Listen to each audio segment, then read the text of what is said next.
We are in for a spicy one. The RavenCourt continues. And guys, we have a very interesting match on our hands now that I am looking forward to for various reasons. So let me go over this real quickly.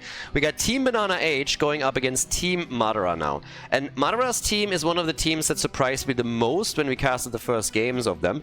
Simply because they performed so much better than I expected. And they are currently undefeated. Now, a problem that we have with the way that the RavenCourt schedule works out is that it's oftentimes not possible to compare teams properly, since some teams have more games played than others. In the end, obviously, it's all going to even out, but right now we have, I believe, 4 or 5 matches even played for Team BananaH and a lot less for Team Madara. But the games that the red team played were very impressive, much better than I expected. And on the other hand, Team BananaH had an extremely rough time. They were starting into this round robin with a pretty even score, but then they lost to Skog's team, and then after that they actually suffered a defeat at the hands of Q's team, which at that time was crazy because Q's team hadn't won a single map up to the point. So now we have a situation where a team that I expected to be much higher, BananaH's team, is starting to severely struggle in the round robin and dropping lower and lower in the standings.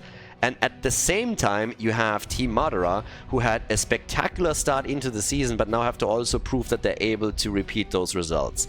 So a desperate blue team is going up against a red team that is very eager to keep up the streak, and I'm all here for it. Now, supports are heavily targeted, as you can already tell. Here on Turbo Spider Queen, we get bans on Anduin, Ana, and, well, obviously Lucio, with even Medivh taken out. But yeah, I am all here for this. I'm really excited because I want to see what Team Madara can do. Also, by the way, I have a little bit of a rule. If you are going into one of these games with a Smurf account, I don't care anymore. I really don't care any longer. So a lot of times I've hunted down the Smurf account. Sometimes there's also that. So I just call accounts under at this point. I don't care any longer. So that means that we have Blaze taken, first pick on the map. Wave clear, obviously reigning supreme. I expect to see Jojo. There she is. Together with that, we also have Hogger. And yeah, what else are we getting on the red team side now?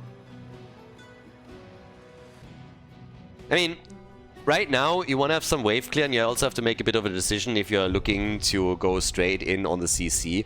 Because with Blaze, you have pretty much both. But if you add, for example, Carrigan later on, then CC train is what you're looking for, and some extra burst damage. So this is already passed away a little bit, and yeah, this is getting really, really dangerous right from the start. They're going full bully with Diablo and with Maiev. So they're gonna bully them 6 days to Sunday here. Or at least trying to. Builds character. Bullying builds character. So yeah, and Diablo, he's been... I want a skin for him where he's going like a full, I don't know, full quarterback outfit or something for him, and he just like pushes nerds into lockers and stuff like that. Yeah, Diablo, he's been bullying people ever since high school. You know, if Heroes of the Storm would have been a lot more successful, what I really wanted to see at some point is like a comic series that somebody goes for, where they paint all of the characters as they were in high school. So a bit of a high school comic series with short stories about, you know, Diablo being like the quarterback or whatever, Anduin being the nerd that gets beaten all day. Just shit like that. That would have been kind of hilarious. I think you could have made some really interesting storylines there that you could pick up on and other things too. So yeah, there's that. But yeah. So we got Sylvanas and we have Brightwing. That allows them to also push these lanes out a little bit harder. Final 2 picks. Damage is obviously missing, so we need a bit more damage. We have still Maiev there. And what are we getting for the range damage? There's so many choices still. You still have Hanzo up, there's Junkrat that you could go for. It's actually ridiculous how little they focused on any range damage dealer, both of the teams here. Normally those are the first ones that are getting taken. They go Hanzo and they got Whitemane. And with that, we have BananaH as the final pick, who has been playing Genji a whole lot. Could be a Genji pick for them, I suppose, if they wanted to go for that. Okay. And well, They're hesitating really long for the final pick. And they go for Sergeant Hammer. I guess Hazu's going to take over on the Hammer front. To a Spider Queen. Haven't seen Sergeant Hammer in a long time. Now we're getting another chance here. So let's go. First game of the best of 3 series. Game on. BananaH on Sergeant Hammer. Ooh, I'm not quite sure if I'm on board with this. A French Hammer player? That's going to be a little bit rough. Do you know why French tanks have a rear view mirror? So they can see the front line. Uki on Johanna, Mai try on Hogger, Vexu on Brightwing, and the man that I expected to be on Sergeant Hammer, Hazops with Sylvanas. Right side of the map, we have Ixia for Team Madara on Whitemane, Play on Diablo, Madara is playing Hanzo, Dobby is free at last, and we got him on my F. With Sven playing Blaze last but not least. So, I'm curious, I want to see what's up here. Show me what you got. Red team, this is your moment. Prove to us that the matches you won thus far were not just a fluke, but that you're actually here to kick ass and chew bubblegum, and that unfortunately you've run all out of gum. Hail to the king, baby. Oh yeah, baby. So, we already have Sven moving down to the bottom of the map. Obviously, solo lane gets established here up towards the top. We're going to get the next thing set up here with Madara and his boys rotating between mid and top lane. Same rotation is happening from the blue team too. And they're trying to move in to take Madara down as well. But yeah, I actually like what's going on here. This is a cool draft for both sides. We have a lot of bully potential from Team Madara. We have BananaH going full on into Hammer Protect, at least with some of their picks, and also the opportunity to push even harder with Sylvanas. Madara has to be a bit careful on this one, that he doesn't go straight into Hammer range. Now, Madara suffers obviously the same problem that Cure and Legacy suffer in their games, that they have a bit of a ping disadvantage. And yeah, so I pointed this out when some of the Europeans played in Scam CL on the North American server, that you have a bit of a disadvantage. It's not necessarily fully game-breaking, but it definitely plays a role. So there is a disadvantage at that. Nothing amuses me more when some people are running around and saying like, oh, the ping disadvantage doesn't really have an impact. It's absolutely laughable when you consider that these people are playing cross-server.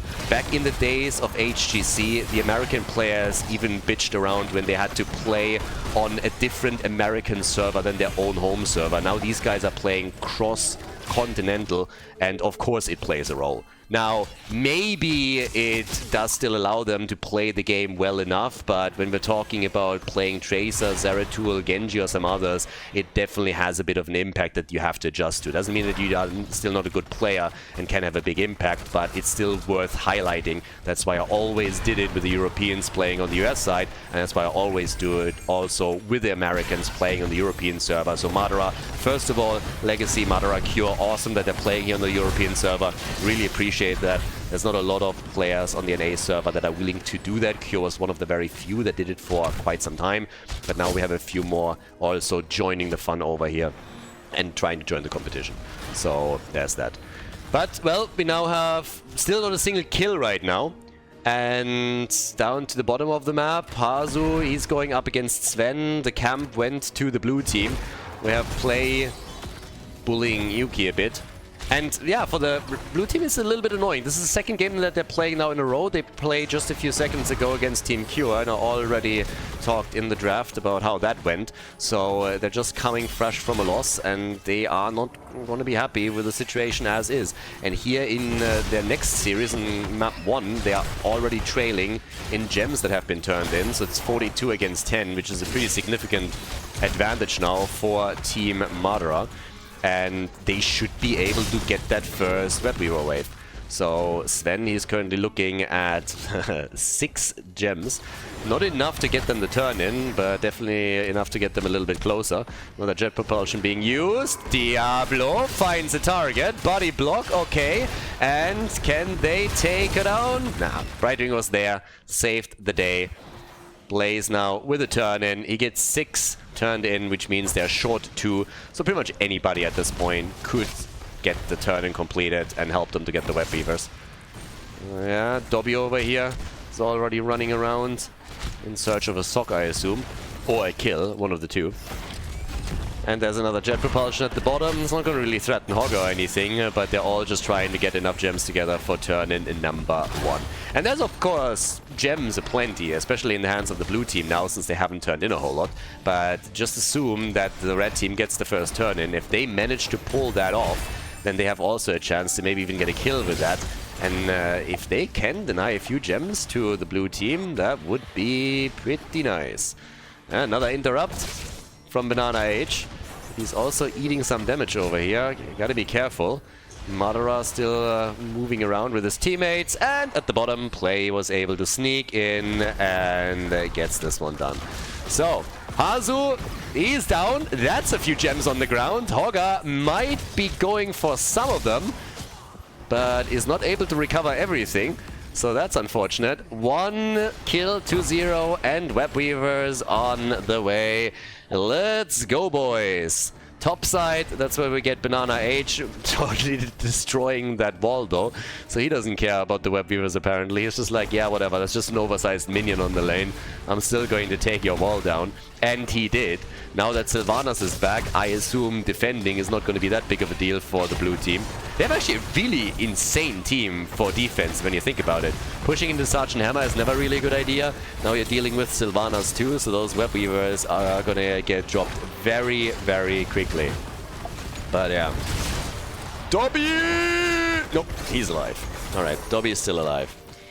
And at the top, I mean, look at this. Got nothing. Absolutely nothing. Madara now still playing this out with Hanzo. In the middle, they took a wall down at the bottom of the map also. But talking about Web Weaver waves that didn't do anything. So there's an early level 10 even for the blue team because they got all their minions wave pushed straight towards them. They get their own turn in now too. Of course, it will be level 10 in the hands of the red team for their defense as well. But that's interesting. Madara also now with Dragon Strike. Madara is the first player that I actually saw get value from Dragon Strike. That was a while ago. There must have been 2 years, maybe more than that. But up to that point, it was just always called Meme Strike. Every single time that it popped up, players just shit the bed and didn't get any value out of it. And Madara, I believe, was the first player that I saw that got actual value out of Meme Strike, beautifully zoned the opponent consistently in team fights, and allowed the team... either he got the kill himself, or he zoned opponents so well that his team was able to get a kill shortly after. So definitely impressed me a lot back then. And since then, we've seen the talent pop up a bit more often. Of course, Arrow's still the prioritized talent for most players, but you can get good stuff out of this. Sven pausing the game, maybe a bit of a problem here for maiev. It's definitely a bit suspicious that the second that maiev dies, they're pausing the game here. So it seems like there might be either an issue with a drop or that there are some problems with maybe the PC or some hardware.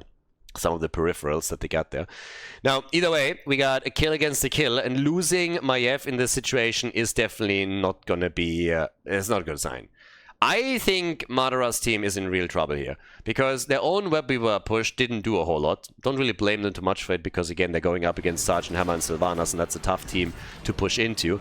But now, the turn-in for the blue team results in a fort being destroyed, in a kill taken, and they might lose a bit more. The only good news is really this push with the mercenary camp in the middle of the map, where BananaH is now starting to defend, but they lost a lot more here. That's not a total disaster, it's not like they lost multiple forts or anything, but one fort has been destroyed, and yeah, that's definitely a bit annoying. But alright, we're gonna see how that works out. They're ready for the siege giants here, as you can tell, already waiting for them. Hogger has done the same thing over on the left side with the bruiser camp, so he's going to try and take this one quickly too. And with that, we now have the move straight towards the middle. So, down to the bot lane. Nice! They actually steal the camp away. Yeah, that sucks. Hazops is also low, and they are trying for the tether here. Attempting to zone them a little bit with this. Not too successful, but okay. The idea was, I guess, to get a tether into it, so they didn't get the combo properly aligned. maiev wasn't able to lock that in. But then again, if maiev gets the tether there and tethers into the ult, that's a very different story then. But as is, it's again the side lane push of BananaH that has gotten the most value in this situation probably. And also allowed them to get additional pressure onto the fort. Same party continues here over the turn-in point. 32 gems have now been turned in by the blue team, and they're also looking for a kill. And whoa, they nearly got it with the BFG here. Clutch, really clutch, but the fight isn't over yet. Yeah, they could go for Azobs here. They should be able to get him. Brightwing is now helping out. Ah, there's no fort left anymore.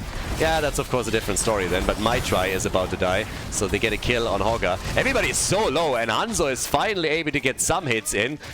Yeah, tried with a meme strike again, but Banana doesn't get caught flat-footed here. So yeah, they are able to move out. But at least 2 kills have happened. So Brightwing and also Hogger have been destroyed. Hanzo's gonna have his ult back in 40 seconds. For a second I really thought they might go for boss here, but nope. So we get Red Web Weavers instead.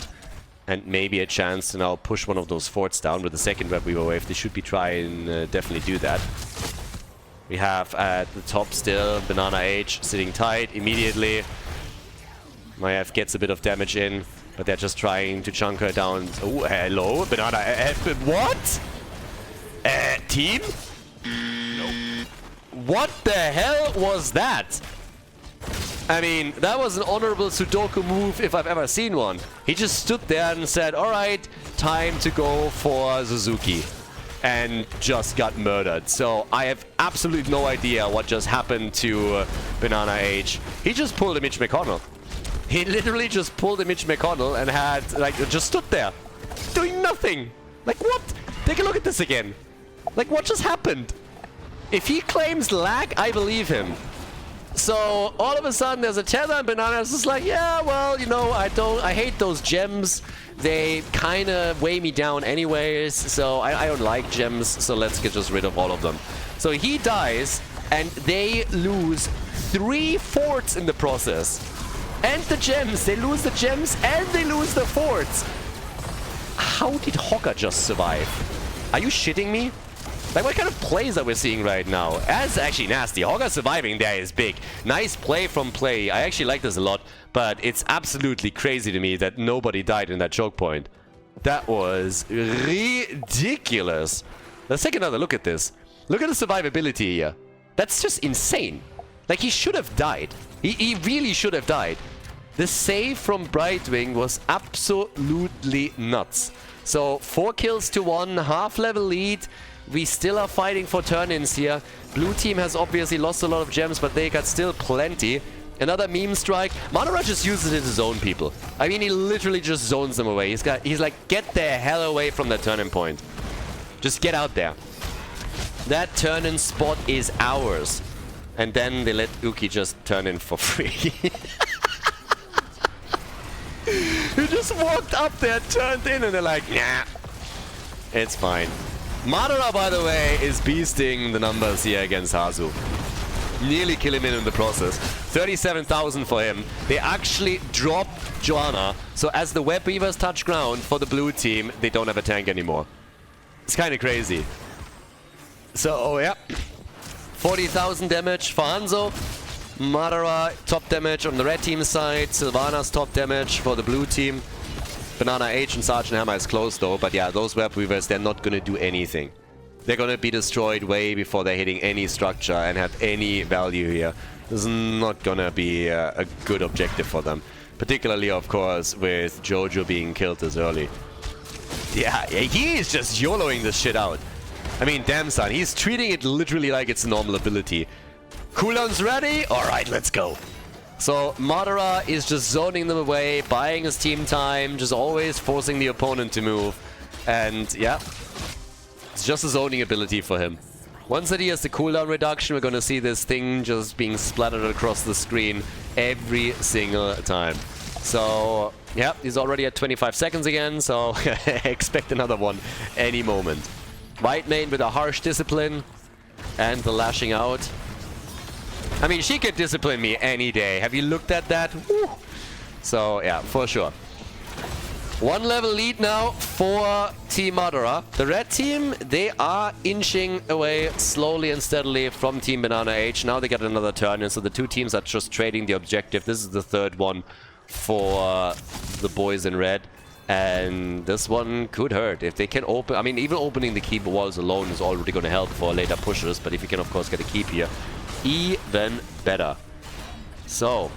with that, we're now having another move into the middle as they're trying for another tether and of course looking and hoping for another kill, which so far they haven't gotten. Okay.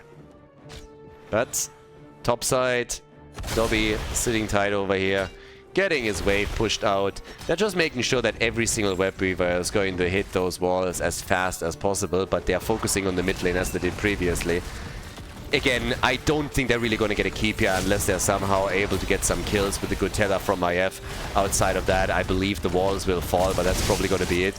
Now that we have also Blaze in the middle, do they get the jet propulsion? They do, and we talked kills a second ago, and there might be the first one. Again, the save from Brightwing, nicely done, but they're not finished yet. They're coming in again, and they take Jojo down.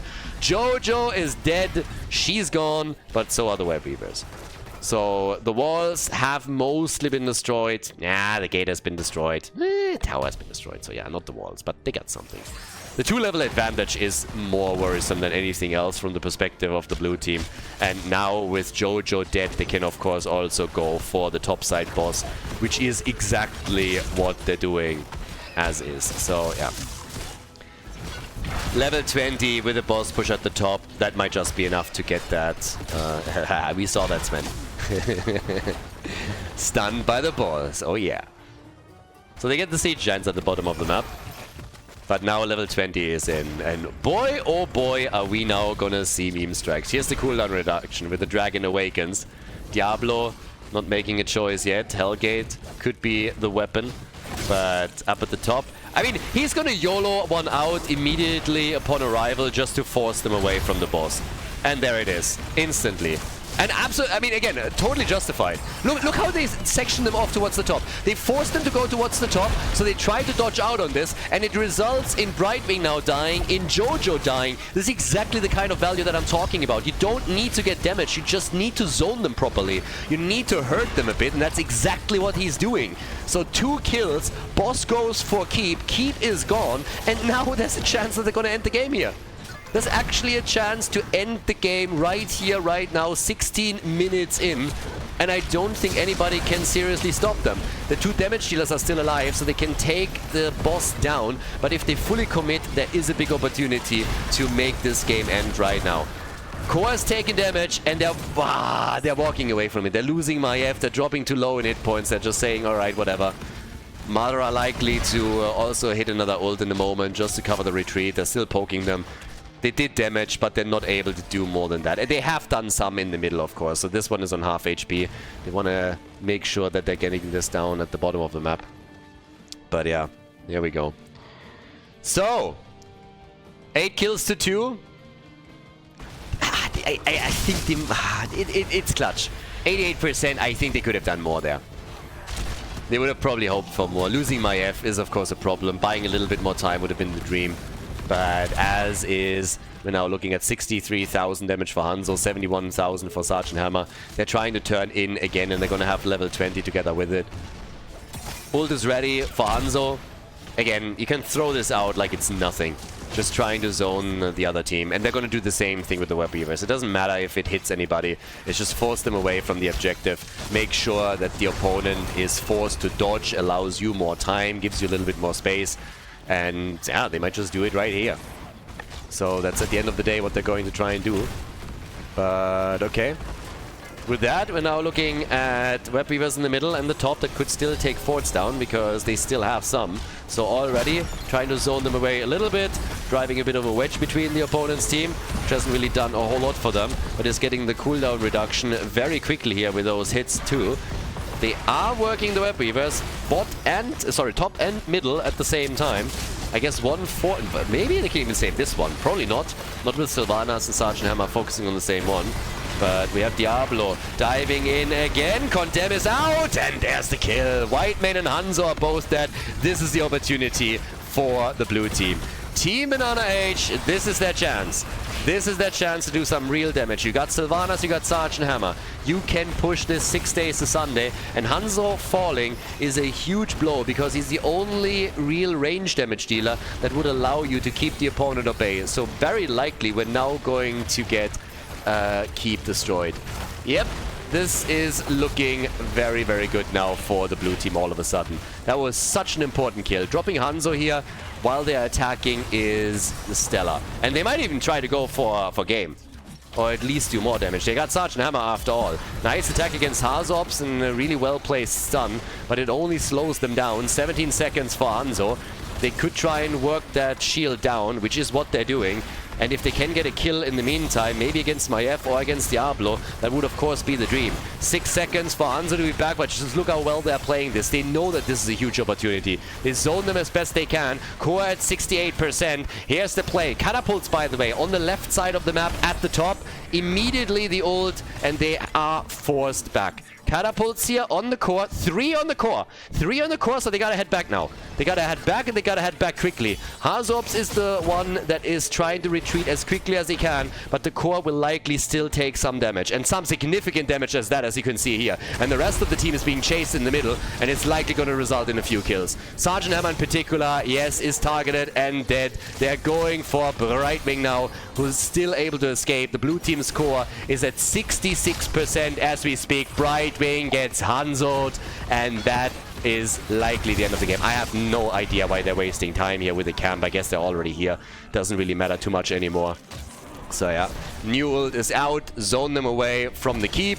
Just keep them below so that they get easy access to it and can drop it right away. I expected them to go for the core without even hesitating, but they're going through the middle. It's kind of funny, by the way. Both teams have 66% on their core right now, which is kind of amusing. But this is, of course, going to end the game. No chance of surviving this particular push. 86,000 damage for Hanzo, 91,000 for Sergeant Hammer. The core falls, and this is the 1-0 lead for Team Madara in this best of 3 series here at the RavenCourt round robin. Nicely done. GG. Well played. Before we head into game number 2, make sure that you subscribe to the channel if you haven't done it yet so you don't miss out on any future content here on Khaldor TV.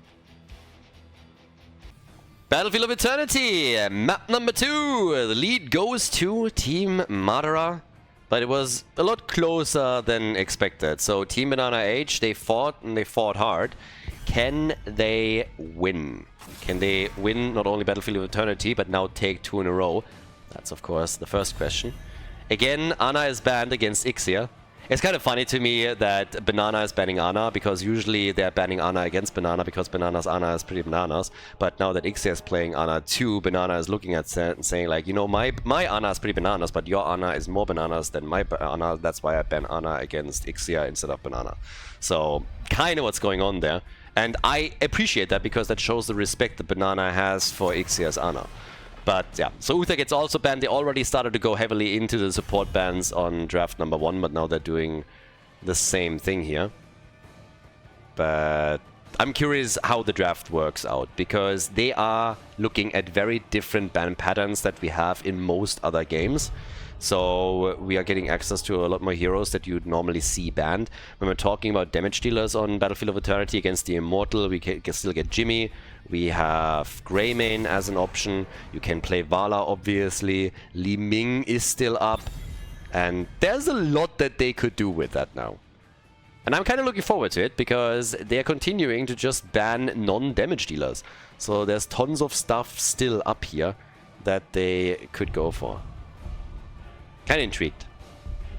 Intrigued what we're gonna see. By the way, while the draft is panning out, also for everybody on YouTube, keep in mind that we actually got a merch shop. The link is in the description.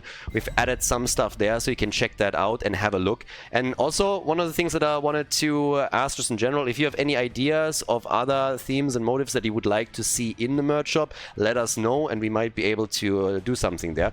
Hot butter through cheese is obviously something that would be low-hanging fruit. I'm still thinking about doing something along those lines.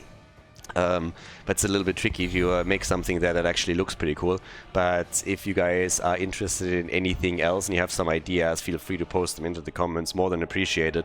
But the link itself, if you want to see for the collections that we have there right now, is obviously in the description of the video there too. Zarya first pick. Now, it doesn't really surprise me that we're getting a Zarya on Battlefield of Eternity and maybe together with Garrosh, but damn, first pick, really? So instead of banning Garrosh, they just pick Garrosh. That works too. I actually kind of like it. That's kind of cool because Zarya Garrosh is the biggest threat, right? You don't want to have the speed bubble on level 4 from Zarya hitting Garrosh, then he just runs into your team, flips the target over. I am a little bit surprised though that they highlighted it this early by picking Zarya first. They must have thought that Madara's team also prioritizes her, because if not, why wouldn't you wait for your 2-3 pick and then take the two together? So now they take Yrel and Vala. I can only assume that they don't really care if Garrosh is the recipient, that they were more worried about Vala. And if, I mean, if their thought process would be to go into an auto attack Vala, I could understand that a bit more.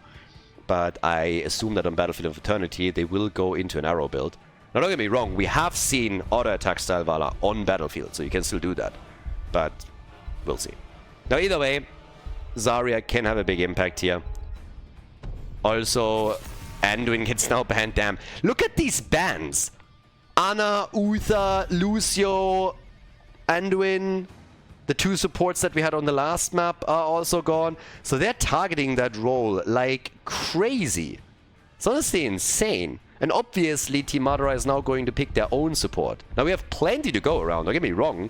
It's not like we're going to run out of supports anytime soon, but all the usual suspects are already eliminated. Another great movie, by the way. If you haven't seen The Usual Suspects, can recommend that. We've been talking in the last few games about like old movies, and that's definitely another really good one.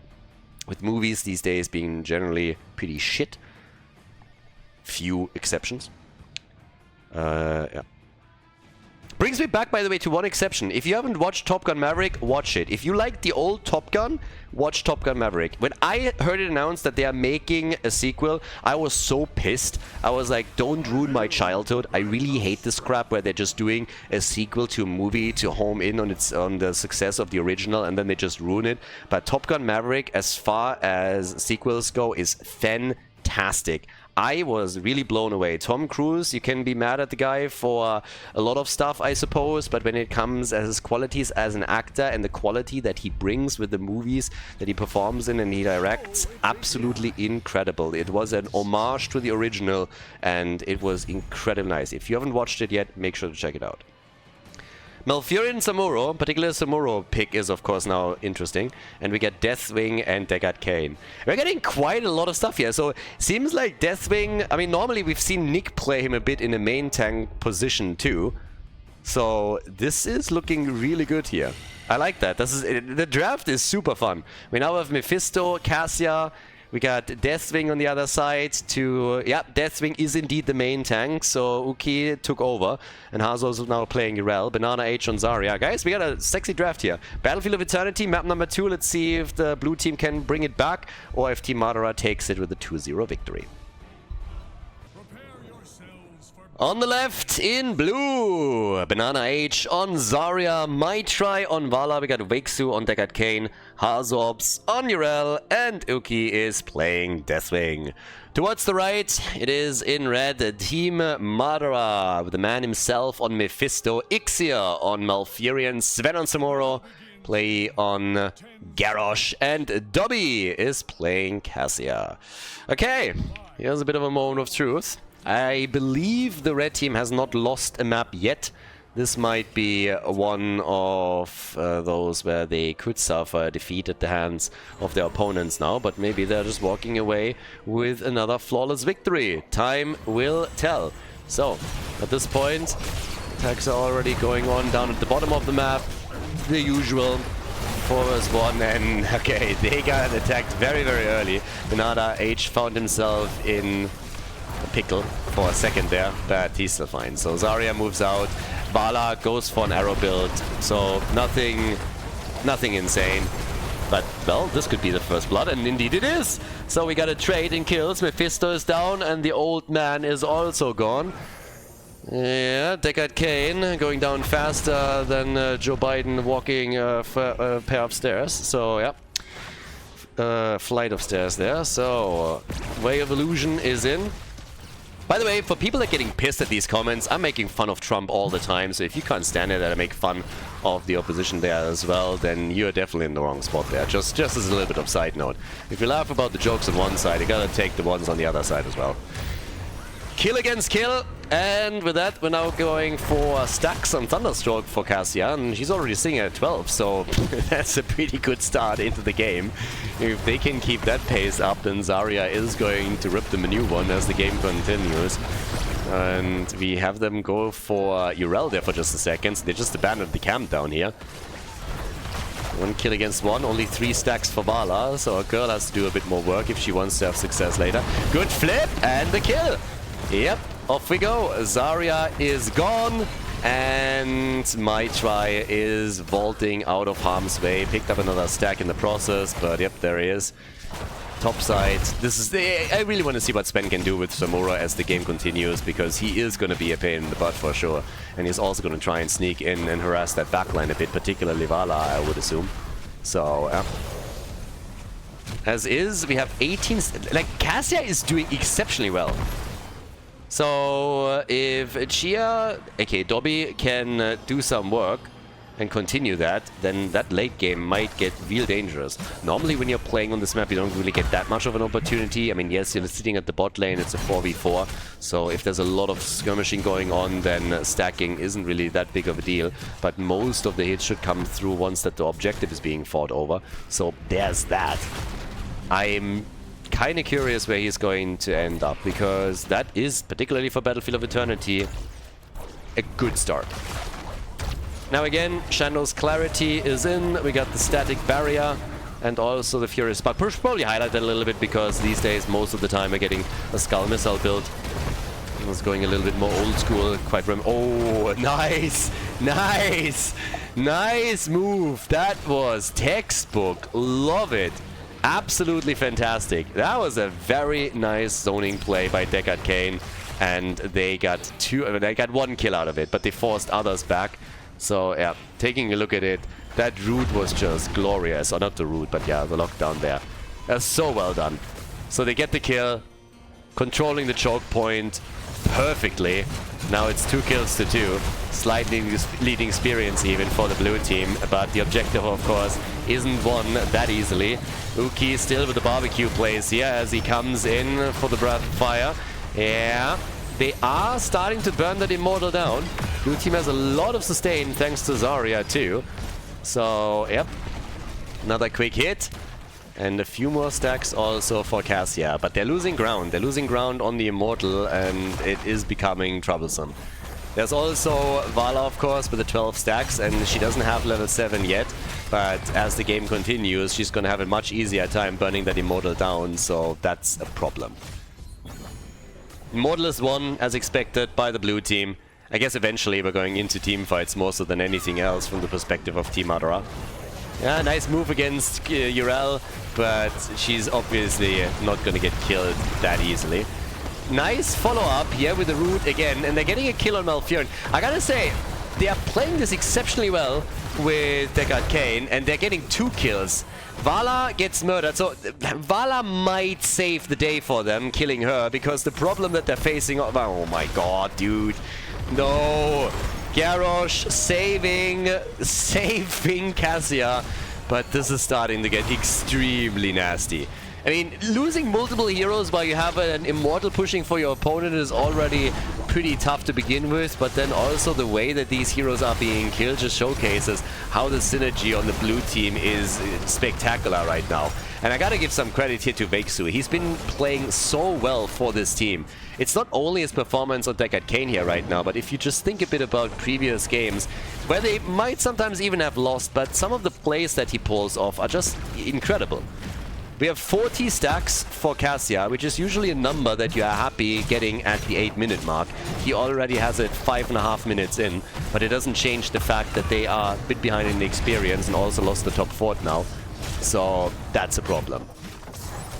But again, we have, for now, an advantage for the blue team, and they're going to be even faster on the next objective simply because Vala has access to a level 7 yet. And every time that Deckard Cain makes a play, he is shutting them down so hard. Every time Deckard Cain moves in, you can tell that it's going to get dangerous for the red team. So, definitely something to watch out for. Vala on 16 stacks, locks in another one against Malfurion. Madara, yeah, follow up. They're always going to try with that every single time. And it makes it really difficult for Mephisto. I think he thought he would have a much easier time getting his damage out here, but far from it. Blue team is keeping him on his toes from start to finish. Another nice play by Garrosh, but not nice enough. They're dancing out again. And Yrel is now moving in up from the top, so likely a flank from Hazu. 44 stacks now for Cassia, but just look how much ground they're losing here. The sustain is insane. This Deathwing main tank that we've seen from Nick in the past is annoying as hell, and now level 10 puts another big advantage into the hands of BananaH's team. Now not for long, because topside we're still seeing Samuro getting value for the team and experience, but little Nado is now in. And I'm just insanely curious what's going to happen in the late game with Cassia. Now, on the objective side, I do not see Team BananaH do a whole lot here. But if Chiaseka is getting this many stacks this early, then we might see in the late game really big damage coming from him. And already, I mean, Vala is dead again. Halftime show is won for the blue team, but Vala is gone. He's getting more damage out. And they're just chasing them all over the place. Deathwing has nearly fallen too, so it's not like he can help them in the fight. They need to fully retreat with this as well. Vala can't sneak over and take the Immortal down, meaning there's an opportunity for Team Madara to at least reduce the shield, if not win this entire thing outright. And they are working on it as we speak, so they're burning it down quickly now. And Yrel alone over on the right is not gonna help them enough. Vala is back, but I do not think that they have a chance there. Vala is back to business. Malfurion likely gonna fall, and he does, but they take the objective. How many more are they gonna lose though? That's the question. Ult from Mephisto, and that gets them out of harm's way. But Samuro walked a little bit too close to the sun and got burned when full Icarus there and lost his life to the towers. So yeah, the Immortal at the top. They're not going to get a lot of value out of it, but they got their kills, they prevented the blue team from getting the Immortal, and if any of these two teams is playing for the late game, then I guess it is Team Madara. And yeah, more hits, more stacks. Careful with Cassia here. Deathwing still out there. 57 stacks now, and we're only 8-9 minutes in, so very nice progress from Cassia. Of course, you can't keep that up as it continues, but yeah. We have on top of that also the Illusion Master and now Decimate in. And Deckard Cain, they're unleashing all their fury from the last few plays on him.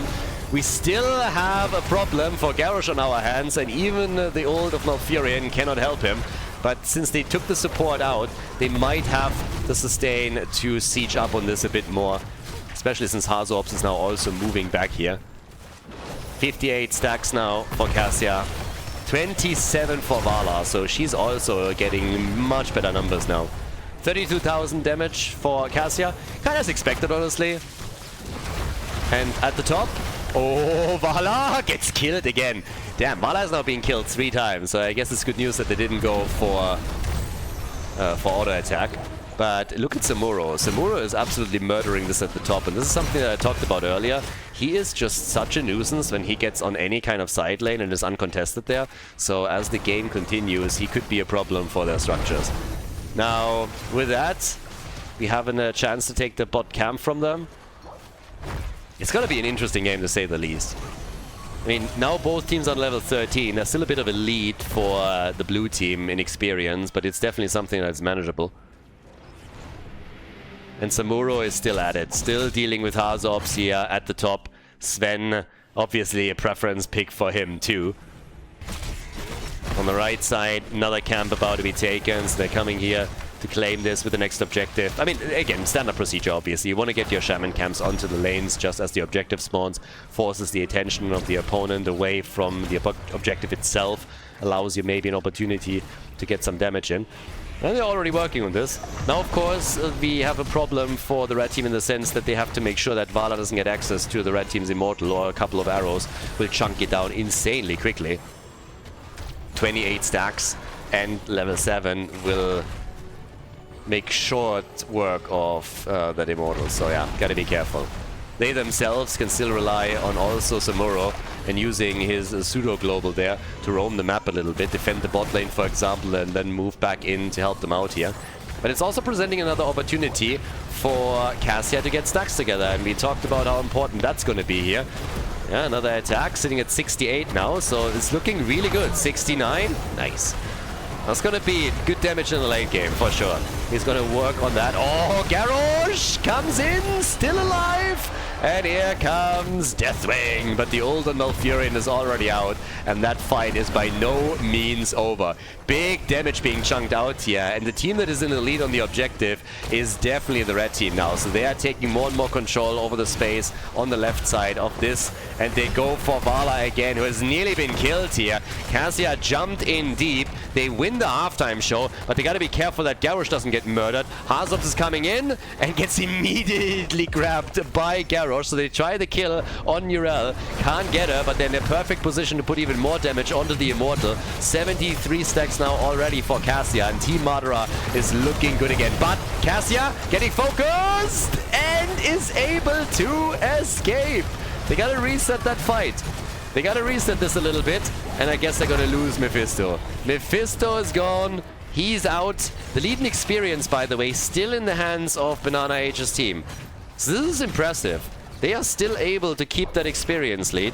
And if you look over on where they make the most gains, it is, well, heroes, passive. Yeah, heroes and passive experience. Samuro already on the Immortal, and that's another quick hit for them and another objective. And this time they might be able to push with it. As long as they don't lose another hero now, this is going to be likely more beneficial to them than the last objective that they won. They're doing a great job here. I'm honestly impressed at how well they're doing with Immortal control, considering that Vala is on the other side. So, yeah. Vala is on 38 stacks, so she's not doing a bad job there either.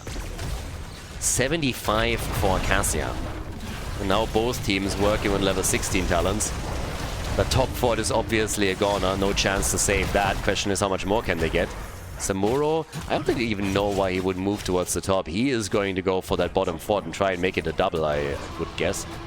Yep, there's the 16 talents for both of them at the same time. Bottom of the map, damage is being done, and this is gonna be fort number 2 that falls.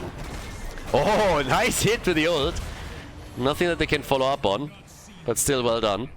40 stacks for Vala, 80 stacks for Cassia. In damage terms, we have 36,000 now for Vala, 49,000 for Mephisto, and 47,000 for Cassia. So the red team definitely running the numbers game on them. Zarya then again, not looking too shabby either, 32k for her. They got the camp at the top, got some catapults there, slowly too. So another thing that they can play around. And here comes the flank as they are trying to stop them from destroying the bottom fort. Maitri gets immediately attacked, and Vala has been a primary target for them the entire time. Azops pops, the ult is alive. Everybody's low. Deathwing is dead. So is Zarya. They're following them even further, trying to now go for another kill on Maitri. But at least for now, we have Vala surviving the attack. But of course, they are going to at least lose their camp here. So a pretty nice chase that they've set up. We're able to dive in deep. First of all, the ult saved Hazu. But then, not only does Deathwing fall, but Zarya is a second. The lead in experience has now been taken by Team Madara. They're 8 kills to 8. Half a level ahead. And another chance here with their own objective, or sorry, their own camp at the right as the objective spawns. Still available to apply pressure to the top lane while going for the next objective and try and take that too. They're still impressing. Team Madara still impresses. They are having such a great round robin here. and are up to now undefeated. Now eventually we're going to get, of course, some pretty spicy battles, I would say, between the top 3 teams, or the current top 3 team standings could very well change quickly as is, but for now it's still impressive what they're pulling off here. I did not have them on my bingo card for a top 3 team, and they're just absolutely crushing it. Ults are being just YOLO'd out here, buying some time and space, as already on the right, Sven with Samuro is getting them the halftime show victory. Vala is trying to get as much damage out as she can, but she just simply cannot get enough done here in time. Also, Deathwing is a bit low and has to be careful. Malfurion with his ult, keeping them alive, but Banana, he's dead. Banana gets smoked, Zarya is gone, and now they're aiming for Vala once again. My try with 48 stacks now. Cassia also still delivering. Deathwing barely surviving, by the way. Got chased by Samuro down here, who's now moving back into the fight. And as all of this is playing out, we have at the top lane still the camp in play. So they got to deal with this one too. And it's another big Immortal. So this is the 3rd one in a row that gets won by Team Madara. They're doing better and better and better here. It's very impressive. 90 stacks for Cassia, translating to 60,000 damage, but when we're talking about top damage in the game, then it is Mephisto with 71,000 that he brings to the table here. The only 2 that haven't died yet, Chiaseka and Hazops, Urel and Cassia. And talking Cassia, sitting there at the sides. 1 level lead, by the way. 1 level until 20. That's what we're looking at now. And with the Immortal, they want the keep, and I guess they want more than that. We're 17 minutes in. This is winnable here. You get a kill, you can win that game. Already, they're trying to play this out a bit. Ults are being used, at least some of them. We have Malfurion with his own ult back, so he can sustain them through the fight a bit more. Cassia, okay, they gotta pop the ult here. Hazops, he is jumping out. Madara also dropping a bit low. The keep is 100% gone. The question is simply, can they get a kill or not? That's the only question here. Ball of Lightning is already out. Damage is being done. Deathwing is nearly gone. Can they turn Deathwing into Deathwing? No, but they're going to lose Garrosh, aren't they? Yeah, Garrosh is gone. Malfurion is dead too. Got flattened like a pancake by Urel, but I got news for you. The bottom keep is not the only thing that falls. They had Samura at the top, and now both are destroyed. Non-stop catapult pressure on both lanes now against Team BananaH, and it is bad news to say the least, because right now, even if they destroy this fort here in their push at the bot lane, they will have to deal with catapults and potentially minions, considering that we are 18.5 minutes into the game already. And not only that, but the core is at 90%, so they also lost some hit points there. Not a lot, obviously, given the situation, but yes, these catapults are going to be a bit of a nightmare. Next objective is going to be insanely difficult for Team BananaH to win, and they know it too. Catapults this late in the game, when they amass at the core, you can kiss that bad boy goodbye. Now we're getting Acrobat on level 20 for Vala. We also got the little Nados, more Nados. And we get the Unyielding Defender. I mean, honestly, at this point, they don't need a defender. They need somebody that attacks and gets some damage in. And my personal opinion is that Samuro is just going to murder them now. Samuro went on level 20 into the 3-bladed style. This is gonna be... I mean, honestly, if the blue team wins this, I would be very impressed. It's more or less checkmate here. Not only do you have Samuro against you, he can take the core down by himself, but you have him also pushing these side lanes. Urel is back. She's the only one. Samuro has joined the team now and is starting to chase them back here. He's just swapping in, swapping out, buying them time, buying them some space. He can do the same thing around the objective. If the red team plays this smart and slow, they should have this in the bag. But then again, you never know. You know, it just takes one player to run it down mid a little bit, which is, in this situation, made a little bit harder by the fact that we don't even have a mid lane. But, yeah. What the blue team has to do, they need to be decisive. They can't just sit there and fuck around. They need to be decisive. They need to go for quick decisions. Samuro, as you can see at the minimap, is already at the top now and is pushing the top lane out again, trying to get catapults in. There's catapults at the bottom of the map, so there's not a lot of time left for Team BananaH until they have to split somebody off to defend. And the second that happens, the attack is going to be imminent in the middle. And Zamora is already on it, so he's going to try and go for the core himself here. Somebody needs to move back, but Zarya dies, and so does Vala. Oh boy, they're even losing when they have a numbers advantage here. The core is gonna get slaughtered here. Team Madara, I am still impressed. What a team and what a performance here. I honestly can't wait to see the next games in the round robin, because they have been... I mean, I would have pegged them as a bit of an underdog when the player draft and the teams were announced, but this is just spectacular what they're pulling off here. They're still undefeated. They take down Team BananaH with a 2-0 score as we are heading for the next series. But yeah, kudos to Team Madara. That was incredibly well done.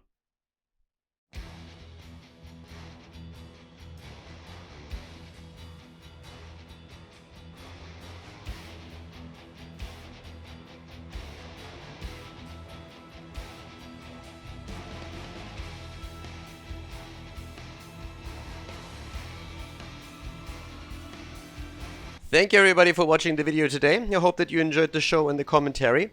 And keep in mind that the spoiler protection that is going to run for the rest of the video is made possible by all the support on patreon.com.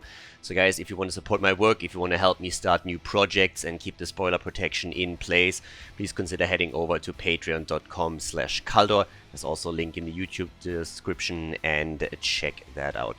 Thanks in advance, and see you guys next time with more esports coverage here on Khaldor TV. Have a great day.